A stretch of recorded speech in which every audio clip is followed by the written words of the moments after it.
I still have feelings for you. Can't you look the other way? Just this once. You played me for a sucker, Penny. I'm not going out like that. Not for you. Not anymore. Not anymore.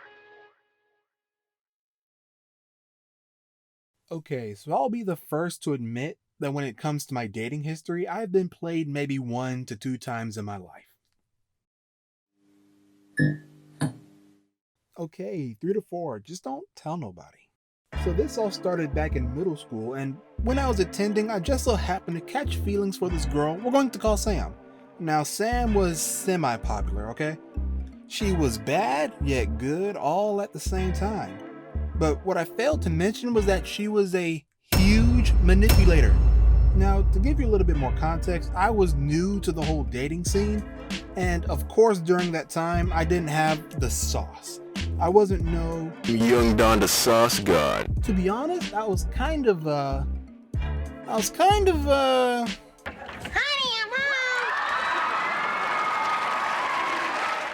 Yes, I'll admit it. I was a nerd, okay?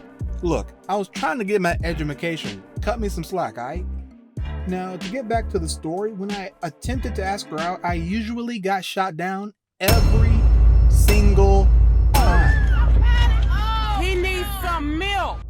And of course, this frustrated me a lot because whenever I would pass her in the hallway, I would always hear her talking to her friends about, "Oh my gosh, it is so hard to find a good guy."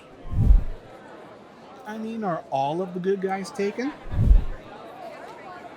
I mean, why is it so hard to find someone who's tall, dark, smart, and handsome? And I just don't get it. I didn't get it. I at least saw myself as a decent, good-looking person.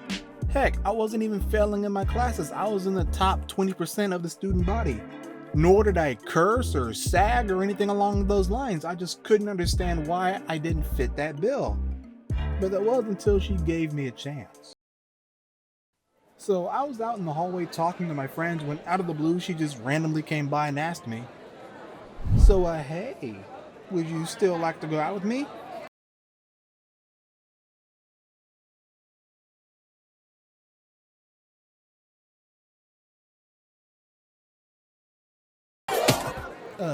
Yes, 1,000 times yes. Now, of course, some of you are probably saying, why would she just randomly come by and ask you out?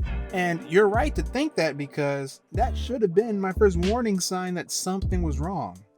The thing is, Sam also had feelings for someone else. And of course, that someone was not me. Got it!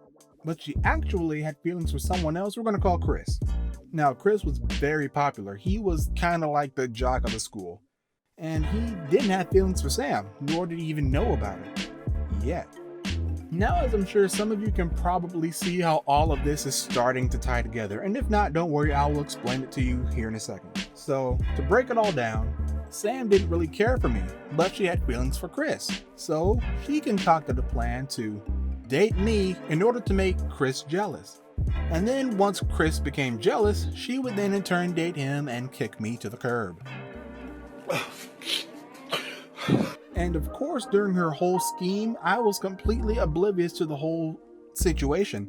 I was more so concerned about being a good boyfriend. I would try to hold her hand or hug her or even sit with her at lunch. But of course, she straight up gave me the cold shoulder. But then the day finally came when she broke up with me. So it was the end of the school day and I was waiting for my mother to come and pick me up from school when, of course, Sam happens to come by. "Oh, hey Sam, how's it going? What's up?" "Hey, so I just wanted to tell you that I don't feel the need to date you anymore. I'm dating Chris now." Look, I was just using you to get Chris. And now that Chris is dating me, I just wanted to let you know that I was using you, so no hard feelings, right? But anyway, so you have a good one. Bye. This is what you think I would say when actually, I didn't really know how to feel, honestly. I was so shocked and heartbroken that it kind of tore me up for like a few days where Actually, my confidence level had basically just been... Yeah, the rest of the school year was kind of a challenge, and that was actually my first taste of depression because, my goodness, that was the worst feeling I'd ever felt in my life. But eventually, as time went on, I grew more and more callous towards Sam, and of course, eventually, years later, I do forgive her for what she did because, you know, the relationship did only last 2 days. So, yeah. Moral of the story. Fellas, if some girl randomly decides to ask you out after rejecting you so many times, do peep those warning signs, okay? Don't get so caught up in love and be completely blind to them. Trust me, it will help you out in the long run. Thank you guys so much for watching. Peace.